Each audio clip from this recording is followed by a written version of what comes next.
பட்டிமன்ற பேச்சாளரும் தமிழ்ச்சங்க செயற்குழு உறுப்பினருமான திரு சா ஆனந்த் அவர்கள் நூல் அறிமுகம் செய்து வைக்குமாறு அன்புடன் அழைக்கிறோம்.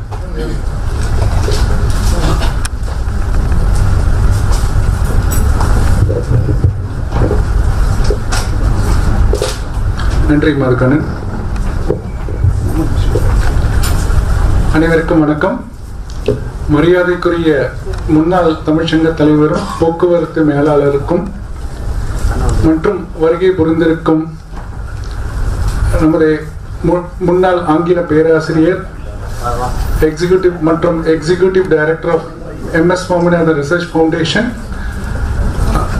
இந்நூலின் ஆசிரியர் மற்றும் யாவரும் பதிப்பக உரிமையாளர் மற்றும் துறைமுக தமிழ்ச்சங்க தலைவர் அனைவருக்கும் வணக்கத்தை கூறி என்னுடைய உரையை துவக்குகிறேன். சென்னை துறைமுக தமிழ்ச்சங்கத்தின் முகநூலில் உள்ள முகப்பு வாசகம் இதுதான்: நீங்கள் உங்கள் தாய்மொழியில் பேசுகிறீர்கள், நாங்கள் மொழிகளின் தாய்மொழியில் பேசுகிறோம். இதன் தொடர்ச்சியாக தமிழ்ச்சங்கத்தின் வைர விழா ஆண்டில் பெருமிதத்துடன் நான் எனது நூல் அறிமுக உரையை துவக்குகிறேன். நாம் அனைவரும் தினம் தினம் அறிவியல் பூர்வமாகவோ பொருளாதார ரீதியாகவோ உள்ள செய்திகளை தவறாமல் பார்த்து வருகின்றோம். இன்று நீங்கள் அனைவரும் செய்தியில் பார்த்திருப்பீர்கள், மாமல்லபுரத்தில் 10,000 பல்லாயிரக்கணக்கான பழங்குடியினர் இருளர் சமூகத்தை சேர்ந்தவர்கள் கூடி மாசி பௌர்ணமி விழாவை விமர்சையாக கொண்டாடினார்கள் என்று. நான் இந்த புத்தகத்தை ஒரு வாரமாக படித்து ஒரு வரி விடாமல் படித்தேன். இதற்கு முன்பாக நான் அந்த செய்தி துணைக்கை பார்த்திருந்தால் புரட்டி சென்று இருப்பேன். ஆனால் இந்த புத்தகத்தை படித்ததிலிருந்து ஒரு சக மனிதர்கள் அவர்கள் மனித நேயத்துடன் அவர்கள் எவ்விதமாக பண்டிகைகளை கொண்டாடுகிறார்கள் என்ற ஆர்வம் ஏற்பட்டிருக்காது. அத்தகைய ஆர்வத்தை இந்த ஆசிரியர் என்னிடம் ஏற்படுத்தியுள்ளார். இது மிகப்பெரிய தாக்கத்தை என்னிடம் ஏற்படுத்தியுள்ளது. அவர்கள் இந்த விழாவானது அவர்களை பொறுத்தளவில் ஒரு மகா கும்ப மேளாவிற்கோ அல்லது ஒரு மாசி மக திருவிழாவிற்கோ ஈடான வகையில் அவர்கள் இதை கொண்டாடுகிறார்கள். பல்லாயிரக்கணக்கான குடும்பங்கள் கூடி கடலில் தெய்வத்தை இறக்கும் ஒரு சம்பிரதாயத்தை கொண்டிருக்கிறார்கள். அந்த நேரத்தில் அவர்களும் குளிக்கும் பொழுது, தலை முழுகும் பொழுது அந்த புண்ணியங்கள் கிடைக்கும் என்று நம்புகிறார்கள். இப்படிப்பட்ட ஒரு செய்தியை படிக்கும் பொழுது எனக்கு அவர்களை பற்றி மேலும் தெரிந்து கொள்வதற்கான ஆர்வத்தை தூண்டியது. அதற்கு நான் ஆசிரியருக்கு நன்றி கூறுகிறேன். நமது நூலாசிரியர் முனைவர் தமிழ்வழி அவர்கள் தன்னுடைய புத்தகமான தமிழ்நாட்டு பழங்குடிகள் மானிடவியல் நோக்கில் புத்தகத்தில் தன்னுடைய கருத்துக்களை 12 அத்தியாயத்தில் தொகுத்துள்ளார். அவற்றில் பழங்குடிகளின் வாழ்வாதாரங்கள், வனச்சட்டங்கள், வேளாண்மை, சமூக அமைப்பு, வழிபாட்டு முறை, கல்வி மற்றும் ஆஸ்திரேலிய தொழில்குடிகள் இவற்றை தெளிவாகவும் விரிவாகவும் தரவுகளின் அடிப்படையில் கள ஆய்வின் மூலம் சேர்த்த தகவல்களின் அடிப்படையிலும் பகிர்ந்து கொண்டுள்ளார். ஒரு பகுதி நேர ஆய்வாளர் நான் என்ற முறையில் ஒரு பிரைமரி டேட்டா, செகண்டரி டேட்டா அனைத்தும் எவ்வளவு முக்கியம் என்று எனக்கு தெரியும். அதன் அடிப்படையில் நான் ஒரு முக்கியமான செய்தியை பகிர்ந்து கொள்ள ஆசைப்படுகின்றேன். இந்தியாவில் 10 கோடிக்கு மேல் பழங்குடி மக்கள் வாழ்ந்து வருகின்றனர்.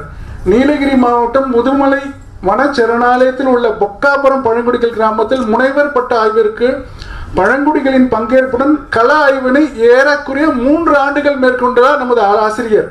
இதன் மூலமாகத்தான் இவரால் இந்த புத்தகத்தை எழுத முடிந்துள்ளது. இது ஒரு முக்கியமான செய்தி. மேலும் ஒரு ரிசர்ச் பப்ளிகேஷன், ஒரு ஆய்வின் மூலம் எழுதப்பட்ட புத்தகம் என்பதற்கு சாட்சியாக ஒவ்வொரு அத்தியாயத்தின் பின்பும் அவர் ரெஃபரன்சஸ், குறிப்புகளையும் கொடுத்துள்ளார். இதன் மூலம் அவர் எவ்வளவு ஆவணங்களை தேடி பிடித்த அந்த ஆவணங்களையும் பிரைமரி டேட்டா தன் கள ஆய்வின் மூலம் சேர்த்த தகவல்களையும் இணைத்து ஒரு முழுமையான புத்தகத்தை உருவாக்கியுள்ளார் என்பது நமக்கு தெளிவாக புலப்படுகிறது. இவர் தன்னுடைய புத்தகத்தில், உங்களுக்கு அனைவருக்கும் தெரியும், குறிஞ்சி முல்லை முருகன் நெய்தல் பாலை என்று. குறிஞ்சி முல்லை நில மக்கள் இன்றைக்கும் காடு மலைகளில் தனித்துவமான வாழ்க்கை முறையில் வாழ்ந்து கொண்டிருப்பது ஆசிரியர் நமது மனதில் பதிய வைக்கிறார். அதிகாரப்பூர்வமாக தமிழ்நாட்டில் 37 பழங்குடி சமூகங்கள் இருக்கின்றன. இவர்களுக்கு பொதுப்படையான சில கூறுகள் ஆசிரியர் கூறுகிறார்: ஏழ்மை, தங்களுடைய வாழ்வாதாரமான வளங்கள் மீதான உரிமைகள் இழப்பு, அதனால் பறிபோகும் வாழ்வாதாரம், பிற சமூகங்கள் தங்கள் மீது கொண்டிருக்கும் இழிபார்வை நிலை, அரசியல் பிரதிநிதித்துவம் இல்லாமல் என ஆசிரியர் பட்டியலை இடுகிறார். ஆசிரியர் பழங்குடியினரை பற்றி கொடுத்துள்ள விவரங்களில் நான் மிகவும் வியந்தது இதுதான். இவர்களிடையே சமூக சாதிய அடுக்குமுறை இல்லை. பிறப்பால் மேலோர் கீழோர் என்ற பாகுபாடு கிடையாது. நாட்டார் தெய்வங்கள் சமஸ்கிருத தெய்வங்கள் என்ற வேறுபாடு கிடையாது. சைவம் அசைவம் என்ற கருத்து எதுவுமே கிடையாது. பொது நீரோட்ட சமூகங்கள், அதாவது மெயின் ஸ்ட்ரீம் சொசைட்டிஸ், இயற்கை வளங்களை தங்களின் தேவைக்கு தாண்டி பேராசைக்கு எவ்வளவு வேண்டுமானாலும் எடுத்துக்கொள்ளலாம் அப்படிங்கிற ஒரு நிலைமை தான் இன்னைக்கு இருக்கு. ஆனா பழங்குடிகள் தங்களை இயற்கையின் ஒரு அங்கமாக புரிந்து கொண்டு இயற்கையுடன் அதன் வளங்களை பகிர்ந்து கொள்ளும் வாழ்க்கை முறையினை கொண்டுள்ளனர் என்று அழுத்தம் திருத்தமாக ஆசிரியர் கூறியுள்ளார். இத்தகைய சூழலில் இருந்து அவர்களை விருப்பத்திற்கு மாறாக வெளியேற்றுவது அல்லது உரிமைகளை மறுப்பது என்பது அவர்களின் வாழ்வாதாரத்தை பறிப்பது மட்டுமின்றி அவர்களது தனித்துவமான பண்பாட்டையும் வாழ்க்கை முறையும் சிதைப்பதுமே ஆகும். இன்றைக்கு கூட நீங்கள் பார்த்திருப்பீர்கள், கோவாவில் ஒரு ரேர் எர்த்ஸ் எலிமெண்ட்ஸ் எக்ஸ்ப்ளோரேஷன், இதற்கு பிரைவேட் கம்பெனிஸ்க்கு அனுமதி வழங்கப்பட போகிறது என்று. இது சம்பந்தமாக ஃபாரஸ்ட் ரைட்ஸ் ஆக்ட் 2006 கொண்டு வரப்பட்ட பின்பும் கூட 2014 ஆண்டில் தான் அது நடைமுறைப்படுத்தப்பட்டது. இதன் மூலம் பழங்குடியினர் காலங்காலமாக பயன்படுத்தி வந்த நிலங்களின் மீது உரிமை, தற்போதைய புள்ளி விவரப்படி பழங்குடி குடும்பங்கள் கொடுத்த விண்ணப்பங்களின் எண்ணிக்கை 37,461.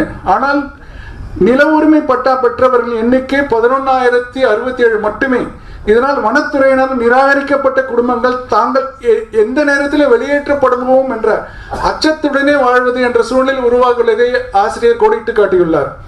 பெரிய அணைக்கட்டுகள், தொழிற்சாலைகள், கனிம வளங்கள், பாதுகாக்கப்பட்ட பகுதிகள் போன்றவற்றிற்காக பழங்குடிகள் அவர்களது வாழ்விடங்களிலிருந்து வெளியேற்றப்படுகின்றனர். விளைநிலங்கள் பறிக்கப்படுகின்றன.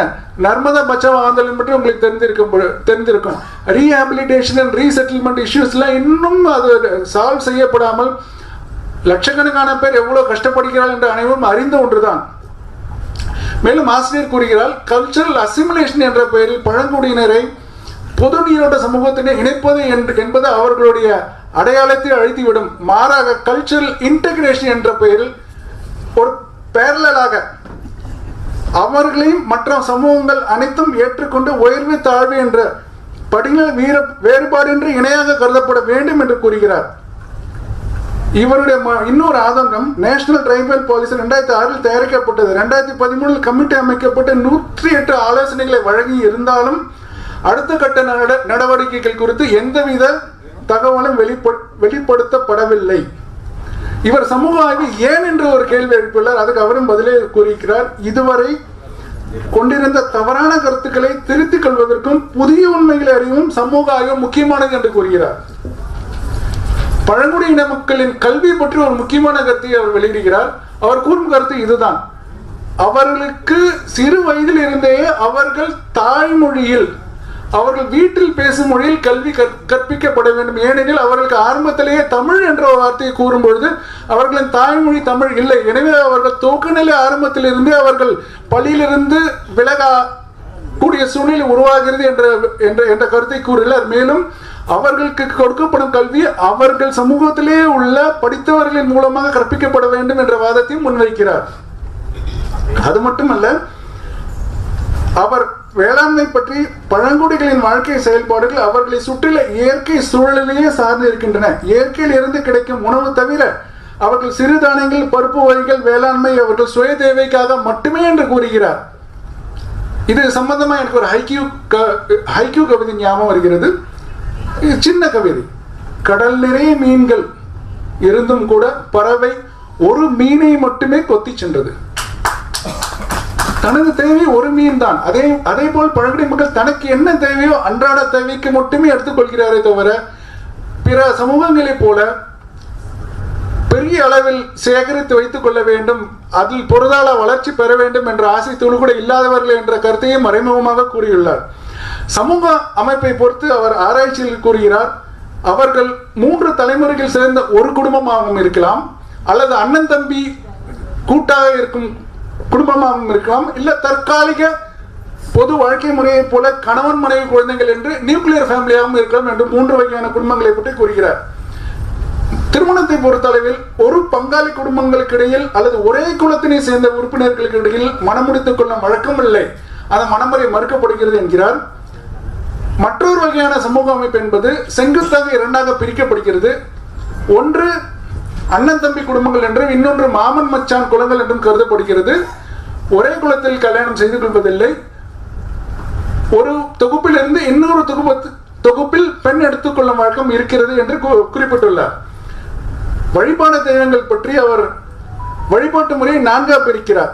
இயற்கை வழிபாடு, மூதாதையர் வழிபாடு, கிராம தெய்வங்கள் மற்றும் பிற இந்து சாதி சமூகங்கள் வழிபடும் தெய்வ வழிபாட்டு முறை என்று நமக்கு அவர்களின் வழிபாட்டு முறையை தெளிவாக விளக்கியுள்ளார்.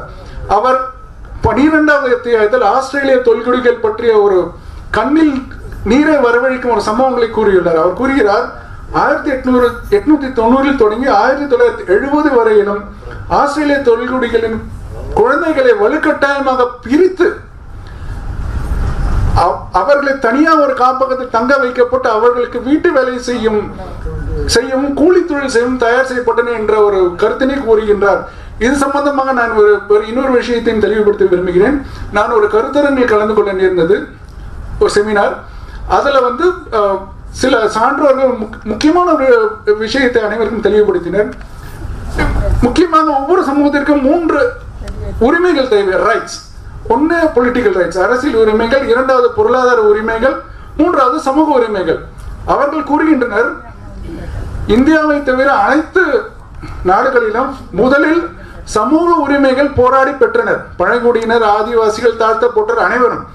அதற்கு பிறகு அவர்கள் பொருளாதார உரிமைகள் பெற்றனர். கடைசியாகத்தான் அவர்கள் அரசியல் உரிமைகளை பெற்றனர். ஆனால் இந்தியாவை பொறுத்தளவில் நான் இதில் கூறுவதில் பெருமைப்படுகின்றேன். அனைவரும் முதலில் ஈக்குவாலிட்டி, சட்டத்தின் முன் அனைவரும் சமம், ஓட்டுரிமை அனைவருக்கும் உண்டு என்ற வகையில் முதலில் அரசியல் உரிமைகளை பெற்றுவிட்டனர். அதற்கு பிறகு அதன் மூலமாக ரிசர்வேஷன் பாலிசிஸ் மூலமாகவும் மற்ற சட்டங்கள் மூலமாகவும் பொருளாதார உரிமைகளை கேட்டு பெற்றனர். இப்போது சமூக அளவில் கல்ச்சரல் இன்டகிரேஷன் என்ற பெயரில் இன்னும் கூடிய சீக்கிரத்தில் அந்த நிலையம் வரப்போகிறது என்று அவர்கள் கருத்து தெரிவித்தனர். this is not found anywhere else. இந்த கருத்தை அவர்கள் பலமுறை வற்புறுத்தி கூறியுள்ளனர். இதில் நாம் மிகவும் பெருமிதம் கொள்ள வேண்டும். கடைசியாக, சங்க இலக்கியங்கள் பண்டைய தமிழர் வாழ்வின் நடைமுறைகளை பிரதிபலிப்பதாக கொள்வோமானால் அதுபோன்ற நடைமுறைகளை பழக்க வழக்கங்களை கொண்டிருக்கும் பழங்குடி சமூகங்கள் தமிழ் சமூக பண்பாட்டு வரலாற்றின் மரபின் எச்சங்களாக அவதானிக்கலாம் என்ற கருத்தை ஆசிரியர் வைக்கிறார். அவர் கூறுகிறார், பண்டைக்கால தமிழர்களும் பண்டைக்கால இலக்கியங்களில் தமிழர் வாழ்க்கை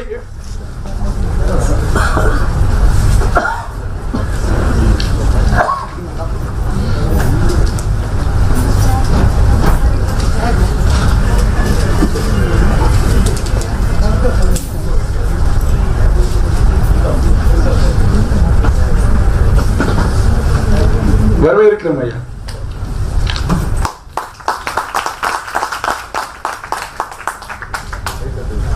அவர் கூறும் கருத்து இதுதான். பண்டைய கால தமிழ் இலக்கியங்களில் தமிழர் வாழ்வினை ஆராய்ந்து பார்த்தோமானால், சங்க இலக்கியங்களை ஆராய்ந்து பார்த்தோமானால், அதில் உள்ள வாழ்க்கை முறையும் பழங்குடியினர் வாழ்க்கை முறையும் பார்த்தோமானால் இவர்களுடைய வாழ்க்கை முறை தமிழ் சங்க பண்பாட்டு வரலாற்றின் மரபின் எச்சங்களாக கொள்ளலாம். அதுவும் இதுவும் ஒன்றே என்று கூறுகிறார், அழுத்தம் திருத்தமாக. எந்தவித மாற்றமும் இல்லை இதில். மேலும் அவர் தனது பின்குறிப்பில் 2 செய்திகளை கூறுகிறார். அதில் இன்று 37 பழங்குடி சமூகத்தினர் தங்களுக்கான சான்றிதழ் பெறுவதற்கு உள்ள கஷ்டங்களை விவரித்து அதற்கு ஆழ்ந்த ஆராய்ச்சி செய்து அதன் மூலமாக எளிதில் விரைவில் கொடுக்கப்பட நடவடிக்கைகள் எடுக்கப்பட வேண்டும், அதற்கான ஆராய்ச்சிகள் மேற்கொள்ளப்பட வேண்டும் என்று அழுத்தம் திருத்தமாக கூறுகிறார். அது மட்டுமல்ல, அவருடைய பின்குறிப்பில் அவர் சியாட்டில் 19ஆம் நூற்றாண்டில் உள்ள செவ்விந்தியர் தலைவர்களுடைய உரையையும் அவர் சேர்த்திருக்கிறார். அது பார்ப்பவர்கள் படிப்பவர்கள் கண்களில் நிச்சயமாக கண்ணீரை வரவழைத்துவிடும். அதில் அவங்க சிவப்பிந்தியர்களை வெள்ளையர்கள் எப்படி ஆதிக்கம் செலுத்தினர், அவர்களுடைய வாழ்வாதாரங்கள் எவ்வாறு பறிக்கப்பட்டன என்பதை பட்டியலிட்டு காட்டியிருக்கிறார். கடைசியாக இத்தகைய 12 அத்தியாயங்களை தெளிவாக விவரித்துள்ள ஆசிரியரின் நூல் பள்ளிகளிலும் கல்லூரிகளிலும் பாடநூலாக வைக்கப்பட வேண்டும் என்ற பரிந்துரையுடன் நான் எனது உரையை முடித்துக் கொள்கிறேன். நன்றி.